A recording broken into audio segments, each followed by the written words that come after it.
втор показател за разликите во Македонија. Ако ги гледаме не по 20%, него групи од по 10%, најбогатите 10% имаат скоро 17 пати поголем вкупен доход од најсиромашните 10%. Значи, 17 пати, еве, немаме ние тука идеална мерка како тоа треба да биде, ама 17 пати не е премногу. Можеме да го дебатираме тоа прашање. Дали е премногу?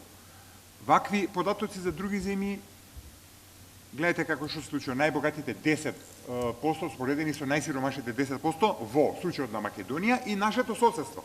Албанија, Хрватска, Србија, Црна Гора, Романија. Ние шампиони во разликите. Што поголема капиталистичка земја сме од овие сите други. Тука две се членки на ЕУ држави.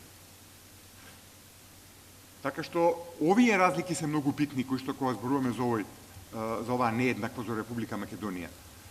Намерно се држам на ваков начин дебатирање, бидејќи и во досегашните некои презентации што сме ги правеле за социјалната нееднаквост и предлози за реформирање на данъчниот систем во Македонија што сме ги кажувале, многу од коментарите, нормално повеќето идат по ние фејсбуци, меѓутоа има по некојшна телевизија коментари не може ние рамен данок е капитализам, прогресивен данок тоа ти е социјализам, ние нема се враќаме се у социјализам.